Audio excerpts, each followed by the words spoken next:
ከባህሪዎት ከመንፈስ ቅዱስ ጋራ ክብርና ምስጋና አምልኮትና ውዳሴ ላንተ እናቀርባለን።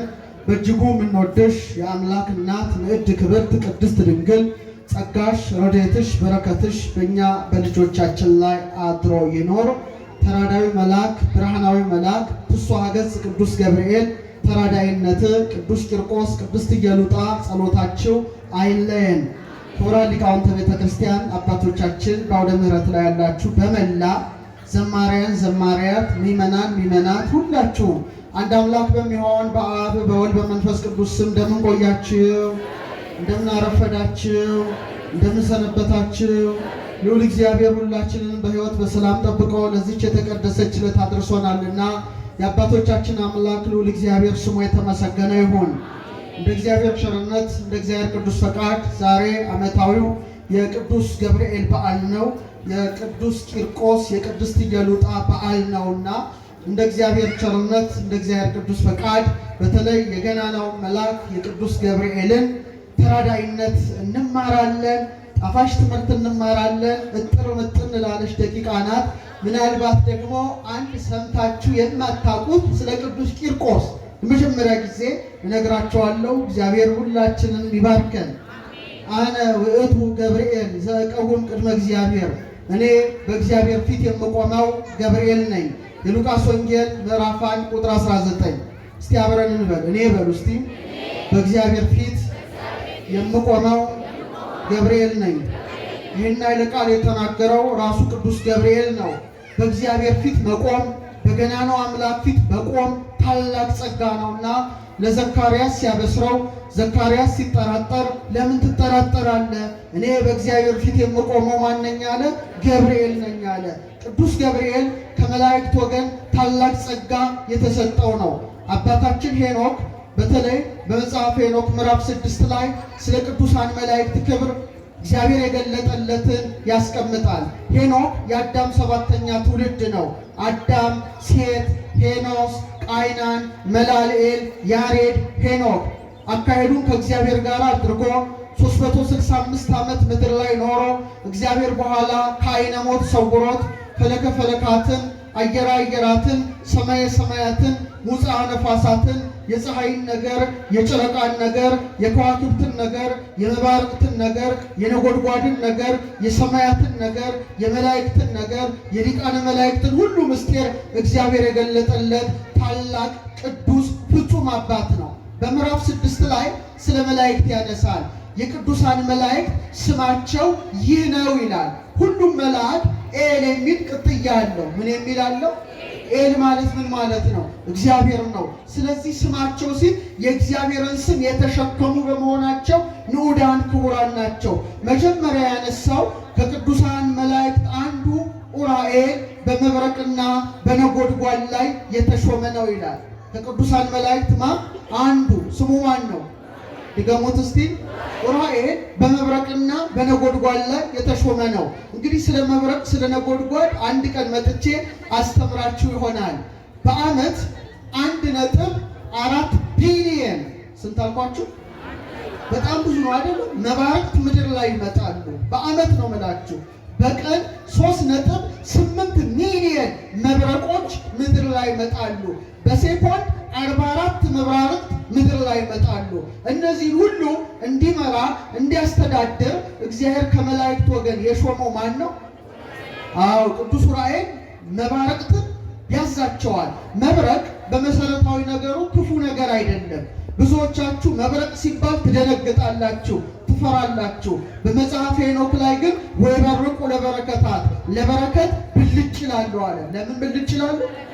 መብረቅ ሲጥል አየር ይከፈላል እና የሚወርደው ዝናብ በናይትሬት የበለጸገ ይሆናል። ማለትም ምድርን የሚያፋፋ ዝናብ ይሆናል ማለት ነው። የተፈጥሮ ማዳበሪያ ማለት ነው። የሰማችሁ ነው። ግን መብረቅ ሊመታችሁ ከሆነ ደግሞ በጣም የሚያስቀው ነገር ምንም አያስቅም፣ ግን ፀጉራችን ይቆማል። ምናችን ይቆማል? ሴቶች ጉዳችሁ ፈላ። ፀጉራችሁ ከቆመ መብረቅ ሊመታችሁ ነው ማለት ነው። ኤሌክትሪክ ስለሆነ ፀጉርን ምን ያደርጋል? ይስባል። ሰውነትን ውርር ይላል።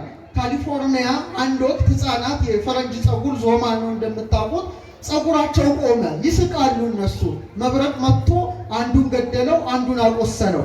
እና መባረቅት ሁሌ ብልጭ ሲሉ በጣም ማወቅ ያለብን ነገር ነጎድጓዱ እስኪሰማ ድረስ ለሶስት ማካፈል ነው። ለስንት ማካፈል?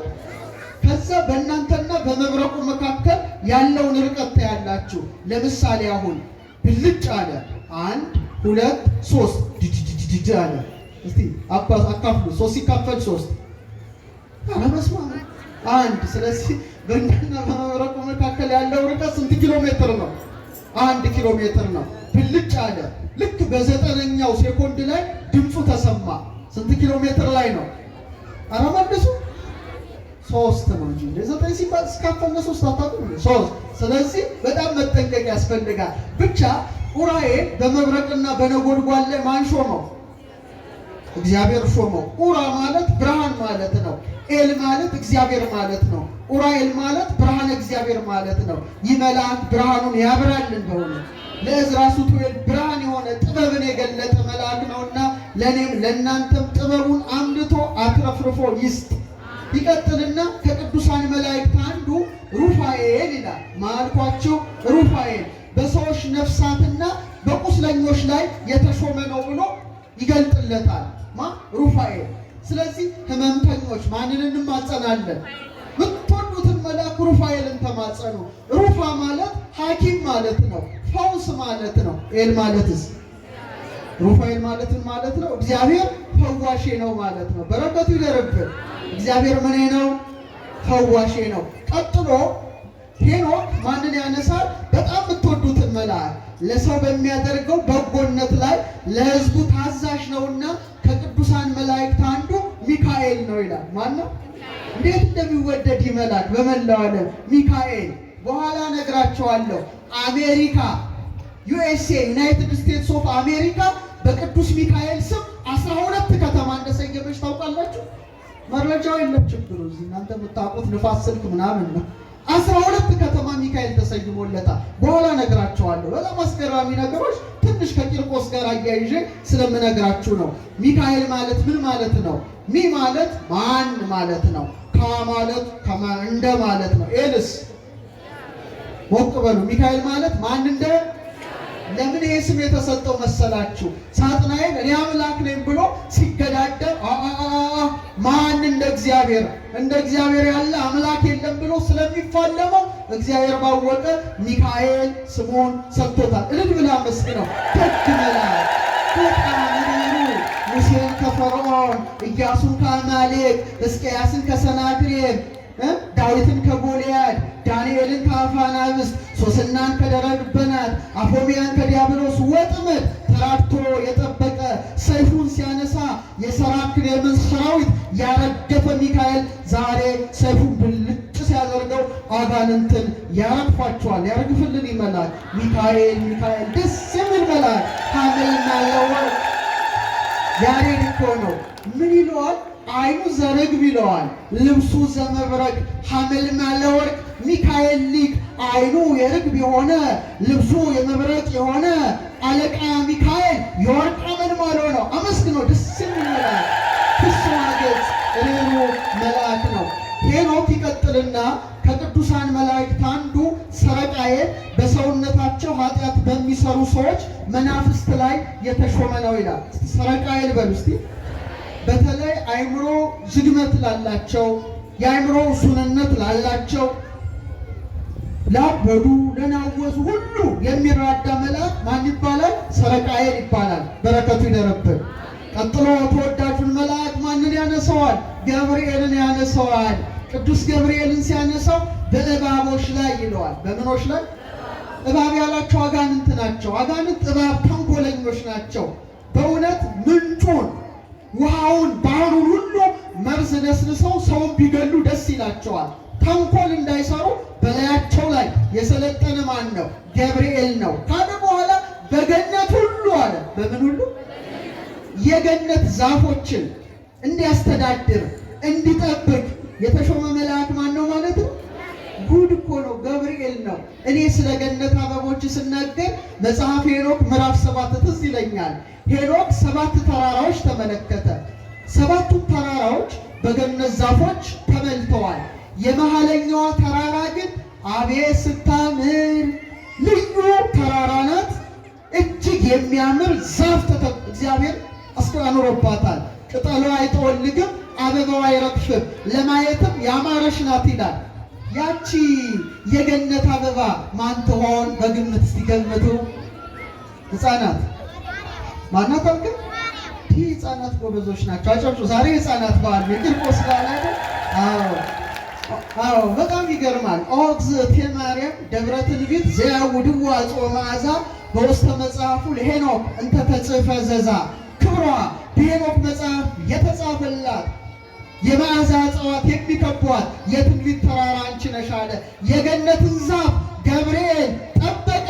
በኋላ ጊዜ ራሷ የገነት ዛፍ ድንግል ማርያምን ደስ ይበልሽ ብሎ በደስታ በሰራት። ደስታ የተመላ መልአክ ነው እመቤታችን የገነት ዛፍ። ኦ ድንግል ኦ መገነት ዘተከላ የማነ እግዚአብሔር ወአጽገያ ኃይለ መንፈስ ወአፍረያ ጽላሎት አብ። የአብ ቀኝ የተከላት የመንፈስ ቅዱስ ኃይል እንድታብብ ያደረጋት የገነት ዛፍ አንቺ ነሽ። በኩናተ እሳት ዘይነድድ ዘያቅበቺ ሱራፊ ወአጼኖ መዓዛኪ። ሄኖክ ጸሐፊ መዓዛሽን ጸሐፊው ሄኖክ ያሸተተልሽ የማትረግፊ የማትጠፊ የገነት አበባ አንቺ ነሽ አላት። ክብር ይግባት እናታችን አመስግናቶችን ነው እና ገብርኤል እዛ ላይ ተሾመ። ቀጠለና ሄኖክ በኪሩቤል ላይ የተሾመ ነው ይላል። እስቲ በሉ አረ መልስ በል እስቲ ነቀበል። በኪሩቤል በሉ እስቲ ላይ የተሾመ ነው። ማን ነው እሱ? የገብርኤል ምዕመናንም አትመስሉ ፈዛዛው ነው። ማን ነው? ድገመው እስቲ። ገብርኤል አሁን የቂርቆስ ምዕመናን ሕፃኑን ቂርቆስን ሲሉ ያምርባቸዋል። የገብርኤል አጥቢያ ደግሞ በደንብ ሞቅ አድርጋችሁ። በኪሩቤል ላይ የተሾመው ማን ነው? ገብርኤል ነው። ሄኖክ ነው ያለው። ይገርማል። ኪሩቤልን እኮ ያህል የለም። የእግዚአብሔርን ዙፋን የሚሸከሙትን መላእክት የሚመራው ገብርኤል ነው። ገብርኤል ኪሩብ ጸዋሪ አብይ መንበር ሕዝቅኤል ዘነጸረከ በአምሳለ ብእሲ ክቡር ምስለ ገጽ ላይ ወአንበሳ ወቀሊል ንስር ይለዋል። ሕዝቅኤል ኮቦር ላይ እየተመለከተ ኪሩብ ማነ? ገብርኤል ነ። አንተ የሰው መልክ የሆንከው ገብርኤል ነ። ከአንበሳው ጋር የታየ ከላሙ ፊት ጋር የታየ ከፈጣኑ ንስር ጋር የታየ ገብርኤል ነህ አለ። ክብር ለዚህ ኪሩባዊ መልአክ አመስግነው። አብዛዛ ገብርኤል ነው። እኔ ይገርማል። ገብርኤል ጸወርተ መንበርን የሚመራ የመጨረሻዎቹ እኮ መላእክት ኪሩቤል ናቸው። ከነሱ በላይ የለም። አጋይስት ይባላል፣ ኪሩብ ይባላል አለቃው። ታች ዝቅ ብትሉ ሱራፌል ይባላል። እስቲ በሉ አለቃቸው ሱራፊ ይባላል። ትንሽ ዝቅ ካላችሁ ነገደ ኃይላት ይባላል። አለቃቸው ገናናው መልአክ ሚካኤል ነው። ራማ ሰማይ ላይ ደግሞ ብትመጡ አሁንም ገብርኤልን ታገኙታላችሁ። አርባብ በተባለ ነገድ ላይ እግዚአብሔር ሾመው። ክብር ይግባው መልአክ አርባ።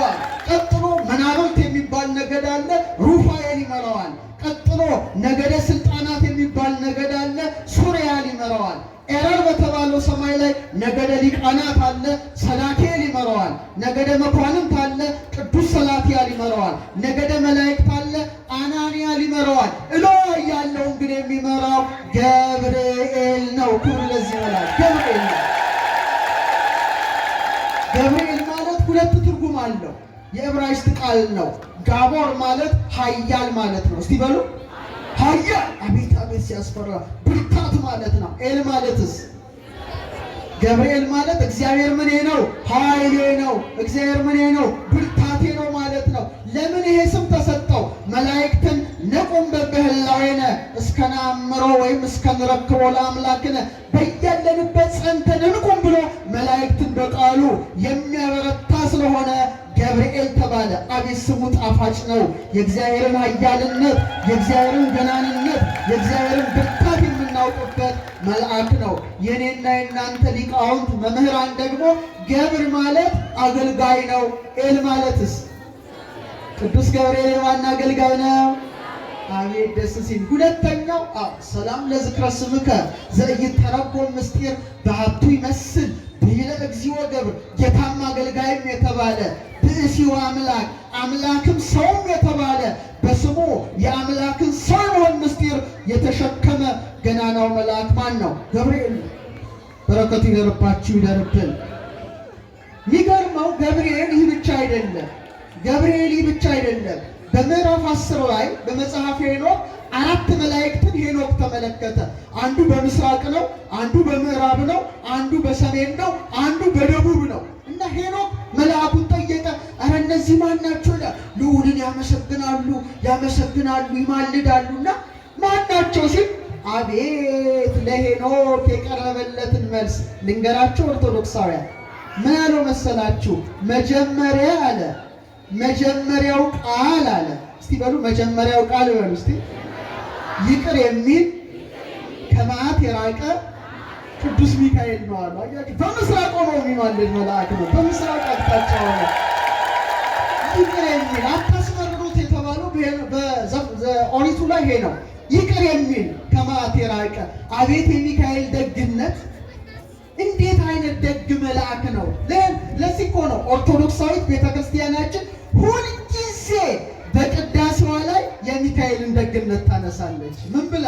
ተውቦ ምህረት ለሚካኤል፣ ለሚካኤል መራራት ተሰጠው። ምን ተሰጠው? ደግ መልአክ። ሊቁ ምን ይላል?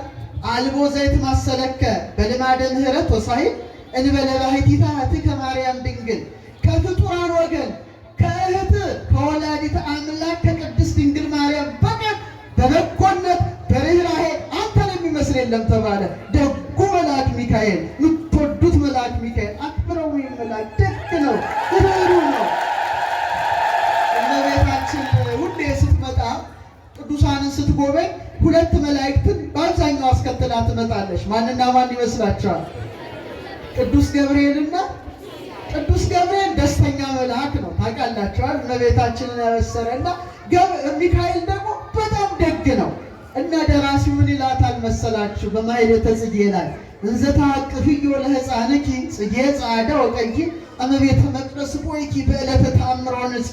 በንጽሕና በተአምር ዕለት ነጭም ቀይም አበባ ልጅሽን ታቅፈሽ ወደ ቤተ መቅደስ በገባሽ ጊዜ ይላታል። ማናት እሷ?